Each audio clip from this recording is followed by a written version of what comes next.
Hi friends, இன்றைக்கி எங்கள் வீட்டோட ஃபுல் சமையலை தான் வீடியோவாக பார்க்க போகிறோம். இன்றைக்கி என்ன ஸ்பெஷல்னால் கருணக்கிழங்கு மசியல், வெண்டைக்காய் பொரியல் அண்டு மிளகு ஜீரக ரசம்.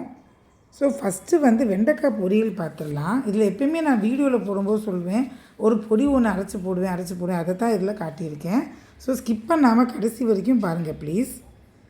சும்மா மண் சட்டி வச்சுக்கலாம். ஒரு எண்ணெயை ஊற்றிட்டு கடுகு, உளுத்தம்பருப்பு, காஞ்ச மிளகா, கருவேப்பிலெல்லாம் தாளிச்சிட்டு கொஞ்சமாக பெருங்காயமும் போட்டுக்கலாம். வெண்டைக்காவை எவ்வளோ குட்டி குட்டியாக முடியுமோ அந்த மாதிரி ஸ்லைஸ் சைஸாக கட் பண்ணிக்கோங்க. வெங்காயமும் குட்டி குட்டியாக கட் பண்ணி அதையும் போட்டு நல்லா வதக்கிடலாம்.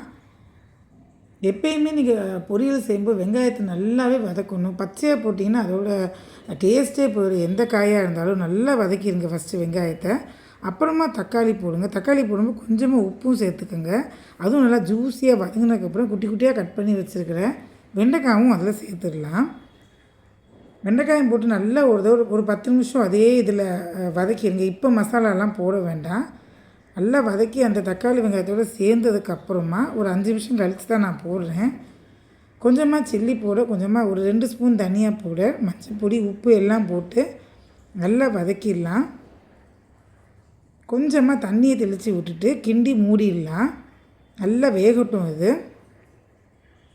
மீன்வேல் இந்த பக்கம் நம்ம கருணக்கிழங்கு மசியல் பார்த்தலாம், ரொம்பவே டேஸ்ட்டாக இருக்கும் ஃப்ரெண்ட்ஸ். அடிக்கடி இதை சமையலில் சேர்த்துக்கோங்க. லேடிஸ்க்கு ரொம்ப நல்லது, பைல்ஸ் பிரச்சனை இருக்கவங்களுக்கு ரொம்ப நல்லது. அப்புறம் இந்த சிசேரியன் பண்ண லேடிஸ்க்கெல்லாம் சூடு ஜாஸ்தி உடம்புல ஏறும். சி செக்ஷன் பண்ணவங்களுக்கெல்லாம் அவங்களுக்கெல்லாம் இந்த இது ரொம்பவே இதாக சின்ன வயசுலேருந்தே பசங்களுக்கு கொடுங்க. அப்புறம் சிசேரியன் பண்ணதுலேருந்தே இதை சாப்பிட ஆரம்பிச்சிங்கனாலே உங்களுக்கு ஃப்யூச்சரில் வர அந்த சூட்னால் வர எந்த பிரச்சனையுமே வராமல் இருக்கும். ஸோ லேடிஸ்க்கு ரொம்பவே நல்ல ஒரு இது. ஸோ மசியல் பார்க்கலாம். கருணக்கிழங்கு ஒரு 4 விசில் போட்டு குக்கரில் வேக வச்சுட்டு மசிச்சுக்கலாம். அந்த மாதிரி ஒரு வாண்டியில் கடுகு, உளுத்தம்பருப்பு, காஞ்ச மிளகா, கருவேப்பிலெல்லாம் தாளிச்சிட்டு வெங்காயம் போட்டு வதக்கலாம். இந்த மசியல் ரொம்பவே நல்லாயிருக்கும். நல்லா சூடு சாதத்தில் நல்லெண்ணெய் ஊற்றி நல்லா சாப்பிட்டிங்கன்னா ரொம்பவே சூப்பராக இருக்கும். வெங்காயம் கொஞ்சமாக குட்டி குட்டியாக சாப் பண்ண ஜிஞ்சர் அண்டு பச்சை மிளகாய் எல்லாத்தையும் போட்டு நல்லா வதக்கிடுங்க. வதங்கினதும் கொஞ்சமாக ஒரு 2 தக்காளி கட் பண்ணி போட்டுக்கலாம். இல்லை புளியும் ஊற்ற போகிறோம்.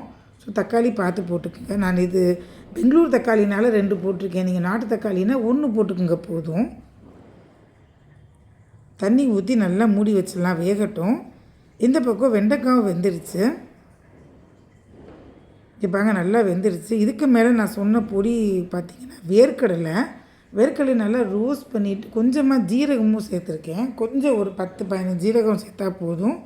சேர்த்து அதையும் ரோஸ்ட் பண்ணி கொஞ்சம் 1-2 க்ரோசி, அதாவது இதாக மிக்சியில் போட்டு மேலே இப்போ இறக்க போகிறதுக்கு ஒரு 2 நிமிஷம் முன்னாடி தான் போடுறேன் நான் இதை போட்டுட்டு நீங்கள் வேக வைக்கக்கூடாது. போட்டுட்டு இறக்கிடலாம். ஸோ வெண்டைக்காய் பொரியல் ரெடி. ரொம்பவே டேஸ்ட்டாக நல்லாயிருக்கும் அந்த இது கடிப்படும் போது.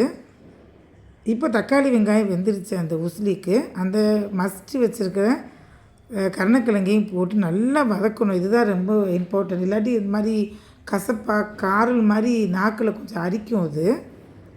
அது நல்லா ஒரு தடவை 2 தடவை 3 தடவை நல்லா அலம்பிட்டு அதை அப்புறமா போட்டு நல்லா மசிச்சுட்டு அதுக்கப்புறம் ஒரு 10 நிமிஷம் நல்லாவே அந்த தக்காளி வெங்காயத்தோடு சேர்த்து நல்லா வதக்கினதுக்கப்புறம் அப்புறம் குழம்பு பொடி கொஞ்சம் போட்டுக்கேன். வீட்டில் பண்ண சாம்பார் பொடி தான். ஆல்ரெடி நான் ஐயங்கார் குழம்பு பொடி, ரசப்பொடின்னு போட்டிருக்கேன், செக் பண்ணிக்கோங்க. இது வீட்டில் பண்ண குழம்பு பொடி, கொஞ்சமாக மஞ்சள் பொடி போட்டு நல்லா வதக்கணும். ஒரு 10 நிமிஷம் நான் கைவிடாமல் வதக்கிட்டே இருந்திருப்பேன். வதக்கி நல்லா சுருண்டு வந்திருக்கு பாருங்கள். அதுக்கப்புறம் கொஞ்சமாக புளியை கரைச்சி ஊற்றுங்க. அதில் ஒரு எலுமிச்சம்பழம் அளவு புளி ஒரு தடவை கரைச்சி ஊற்றினா போதும். நல்லா இந்த மாதிரி கிண்டி விட்டுட்டு புளி பச்சை வாசனை போகிற வரைக்கும் நல்லா கிண்டிக்கிட்டே இருங்க. கொஞ்சமாக இதில் தண்ணி சேர்த்துட்டு மூடி வச்சிடலாம். இதுவும் நல்லா அந்த எண்ணெய் பிரிஞ்சு வேகட்டும். இது நல்லெண்ணெய் தான் நான் சேர்த்துருக்கேன். ஃபஸ்ட்டு தாளிக்கும்போது நல்லெண்ணெய் தான் செய்யணும், ரொம்ப நல்லாயிருக்கும் டேஸ்ட்டு. கொஞ்சமாக அந்த கசப்பு அந்த காரம் எடுக்கிறதுக்கோசம் இது எடுத்து போட்டுக்கலாம்.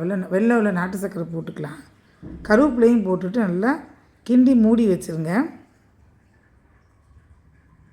தாளிக்கும் போதே நான் பெருங்காயெல்லாம் போட்டுட்டேன்.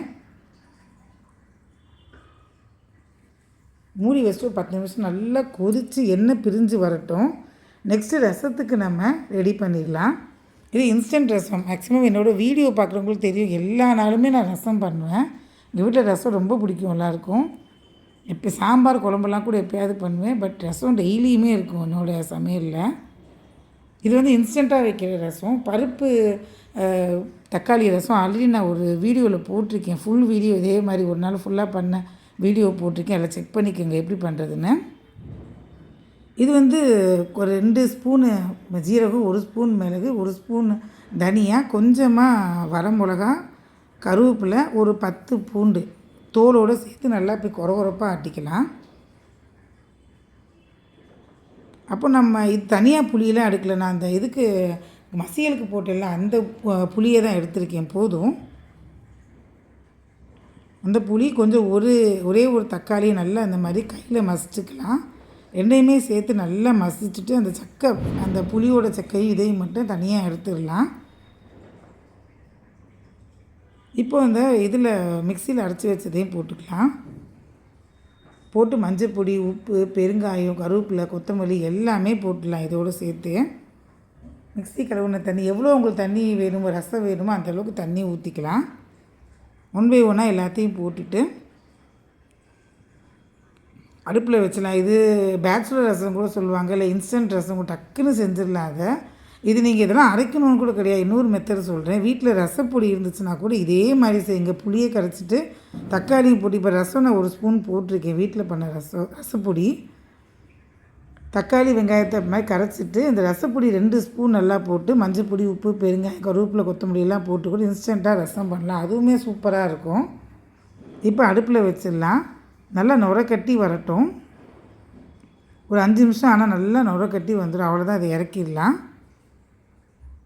ரொம்பவே டேஸ்ட்டாக இருக்கும். மழை காலத்தில் கொஞ்சம் இருமல் சளி இருக்கவங்க இதை லைட்டாக போய் வடிச்சிட்டு குடிச்சிங்கனாலே சூப்பராக கஷாயம் மாதிரி இருக்கும் இந்த ரசம். எங்கள் வீட்டில் ஈவினிங் ஆச்சா அந்த ரசத்தை குடிக்க கூட செய்வாங்க. அந்தளவுக்கு ரொம்ப பிடிக்கும் வீட்டில் எல்லாருக்குமே ரசம். ஒரு தாளிக்கிற கரண்டியை வச்சுட்டு அதில் கொஞ்சமாக கடுகு, ஜீரகம், நெய்யில் தாளிங்க. எப்பயுமே சூப்பராக இருக்கும் ரசத்துக்கு. நெய் கொஞ்சம், எண்ணெய் கொஞ்சம் போட்டுக்கலாம். கடுகு, ஜீரகம், கொஞ்சமாக பெருங்காயத்தை கரைச்சிட்டு அதில் சேர்த்துடலாம். அவ்வளோதான், இன்றைக்கி சமையல் முடிஞ்சிச்சு. வாங்க பிளேட்டிங் பண்ணலாம். இந்த வீடியோ உங்களுக்கு தெரியும், நான் டெய்லியுமே போடுவேன். 4 o'clock என்னோடய வீடியோ டெய்லி சமையல் வந்து போஸ்ட் ஆகும். சப்ஸ்கிரைப் பண்ணிக்கோங்க, லைக் பண்ணிக்கோங்க, ஷேர் பண்ணிக்கோங்க. டெய்லியுமே பாருங்கள் ப்ளீஸ். கமெண்ட்டும் பண்ணுங்கள். ஸோ சூடான சாதம், நான் பண்ண அந்த வெண்டைக்காய் பொரியல்,